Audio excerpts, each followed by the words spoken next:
Welcome to my channel. Today, let's look at the line by line explanation of the poem Fog, written by Carl Sandburg from class 10 English. If you are watching my video for the first time, consider subscribing and do not forget to press the bell icon so that you can get notified whenever I upload a video. So let's move on to video now. Today we will discuss the poem Fog, written by Carl Sandburg. About the poet, মই তোমালোকক ইংলিছত আৰু অসমীয়াত এই দুয়োটা লেংগুৱেজতে বুজাম। About the poet, Carl August Sandburg was an American poet, writer and editor. Carl August Sandburg হ'ল এজন আমেৰিকান কবি, লিখক আৰু editor. He won 3 Pulitzer Prizes. তেখেতে 3টা পুলিটজাৰ বঁটা প্ৰাপ্ত নাইবা বঁটা পাইছিল। 2 for his poetry. ইয়াৰে পুলিটজাৰ বঁটা তেখেতে 2টা পাইছিল। এটা হ'ল পয়েট্ৰিৰ বাবে and 1 for his biography of Abraham Lincoln, আৰু এটা তেখেতে এব্ৰাহাম লিংকনৰ আত্মজীৱনীৰ বাবে। He wrote poems like Grass, Analysis, Chicago, etc. তেখেতে কিছুমান কবিতা লিখিছিল আৰু সেই কবিতাবিলাকৰ নাম তলত আছে গ্ৰাছ, এনালাইচিছ, চিকাগো ইত্যাদি। এইবাৰ তোমালোকক কবিতাটোৰ ইন্ট্ৰডাকশ্যনখিনি কৈ দিছোঁ মই। Introduction: Fog is a very small poem written by Carl Sandburg. Fog হ'ল এটা সৰু কবিতা, যিটো কবিতা কাৰ্ল চেনবাৰ্গে লিখিছে।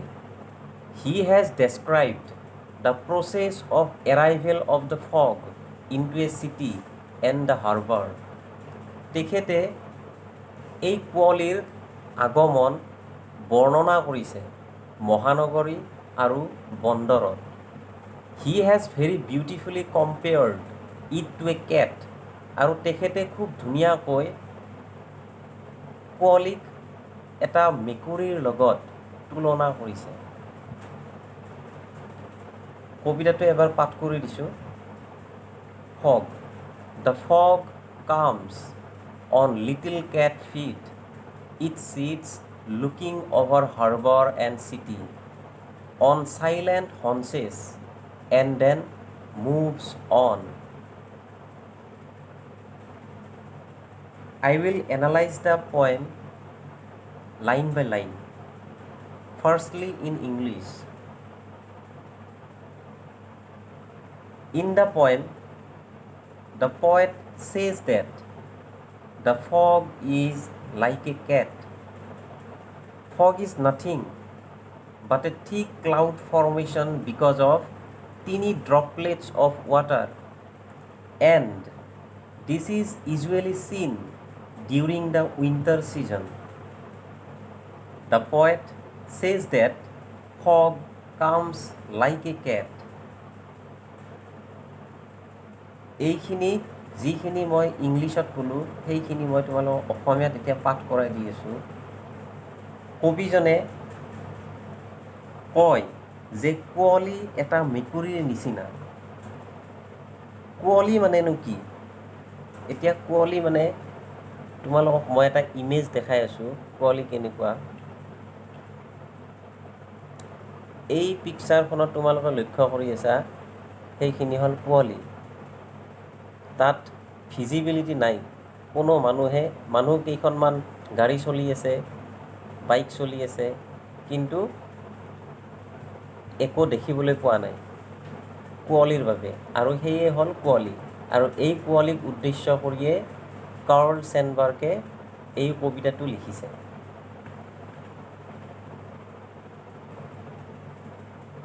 কবিয়ে কয় যে কুঁৱলী এটা মেকুৰীৰ নিচিনা। কুঁৱলী হ'ল ডাঠ মেঘৰ গঠন আৰু কুঁৱলীৰ সৃষ্টি হয় সৰু পানীৰ কণিকাৰে। কুঁৱলী দৰাচলতে শীতকালত দেখিবলৈ পোৱা যায়। আমি আচলতে কুঁৱলী শীতকালত দেখিবলৈ পাওঁ। এই কবিতাটোত কবিয়ে কুঁৱলীক এটা মেকুৰীৰ লগত তুলনা কৰিছে, মানে মেকুৰীৰ নিচিনা বুলি কৈ আছে। No one knows when a cat comes and goes. কোনেও নাজানে মেকুৰী এটা কেতিয়া আহে আৰু অন্তৰ্ধান হয় নাইবা নোহোৱা হৈ যায়। Similarly, the fog's arrival also very silent like a cat. সদৃশভাৱে কুঁৱলীৰ উপস্থিতিও এটা মেকুৰীৰ নিচিনা। এইখিনি হ'ল তোমালোকৰ প্ৰথম লাইনখিনিৰ মোৰ লাইন টু লাইন এক্সপ্লেনেশ্যন। মানে প্ৰথম লাইনটো হ'ল the fog comes on little cat feet. এই লাইনটোৰ এইখিনি হ'ল সাৰাংশ। এইবাৰ ছেকেণ্ডত কি আছে? It sits looking over harbour and city on silent haunches. এইখিনিৰ মই লাইন বাই লাইন এক্সপ্লেনেশ্যন মই প্ৰথমত ইংলিছত কৈ আছোঁ, তাৰপিছত তোমালোকক মই অসমীয়া বুজাই ক'ম। দ্য পয়েট চেজ, এই লাইনটোত প্ৰথমতে ইটেৰে আৰম্ভ হৈছে। It means the fog. ইয়াত ইট শব্দটোৱে কুঁৱলীক বুজাই আছে। The fog has completely covered the harbour and the city. Harbour ইয়াৰে অসমীয়াটো হ'ল বন্দৰ, আৰু চিটি মানে তোমালোকে গমেই পোৱা মহানগৰী। The fog has completely covered the harbour and the city. কুঁৱলীয়ে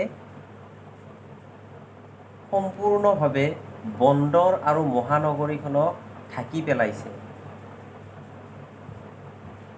and it is sitting and ৱাটছিং over it silently just like cat sits on its হনচেছ।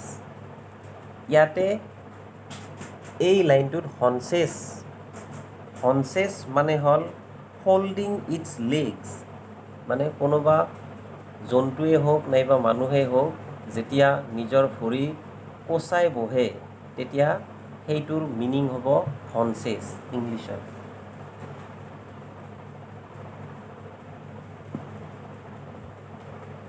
এই কুঁৱলীয়ে বন্দৰ আৰু মহানগৰীক ঢাকি পেলোৱাৰ মুহূৰ্তটোত কবিয়ে বহি থকা মেকুৰী এটাৰ লগত ৰিজাইছে মানে কম্পেয়াৰ কৰিছে। তাৰপিছত মানে খন্তেক সময় বন্দৰ আৰু মহানগৰীক ঢাকি পেলোৱাৰ পিছত ই লাহে লাহে অন্তৰ্ধান হয় আৰু নাইকিয়া হৈ যায়, মানে নোহোৱা হৈ যায়। একেবাৰে লাষ্টৰ লাইনটো যিটো আছে এণ্ড দেন মুভছ অন মানে হ'ল গতি কৰা। ইয়াতে কুঁৱলীয়ে যে গতি কৰে মানে অন্তৰ্ধান হৈ যায়, সেইখিনি তোমালোকক কৈ আছে কবিয়ে। যেনেকৈ মেকুৰী এটাই চাইলেণ্টলি আহে কোনোবা এঠাইৰ পৰা আন এঠাইলৈ চাইলেণ্টলি মানে নীৰৱতাৰে আহে, ঠিক তেনেকৈ কুঁৱলীও কি হয় শীতকালত নীৰৱতাৰে আহে আৰু নীৰৱতাৰে অন্তৰ্ধানো হয়। এইখিনি আছিল কবিতাটোৰ মূল ভাৱ নাইবা সাৰাংশ এনালাইচিছ। এতিয়া তোমালোকক কিছুমান probable question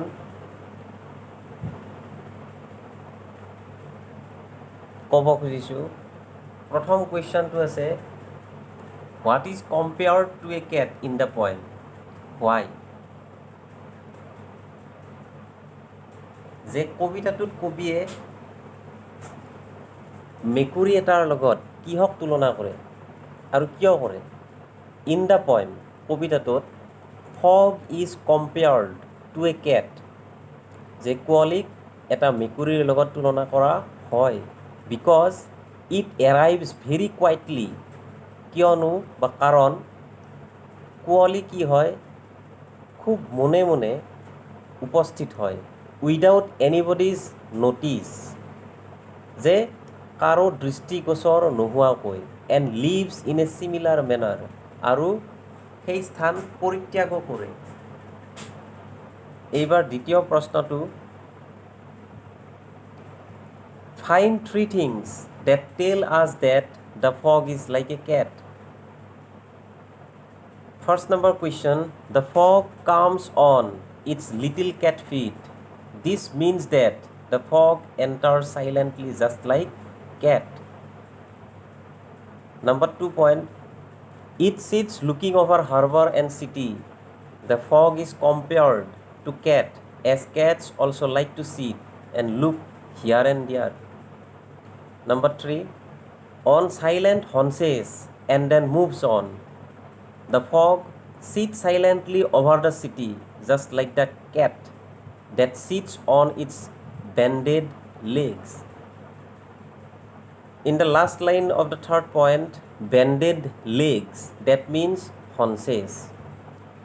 These are the three questions that are most important for your HSLC examination or test examination. So hope this video will make a sense and helpful for you. So thank you.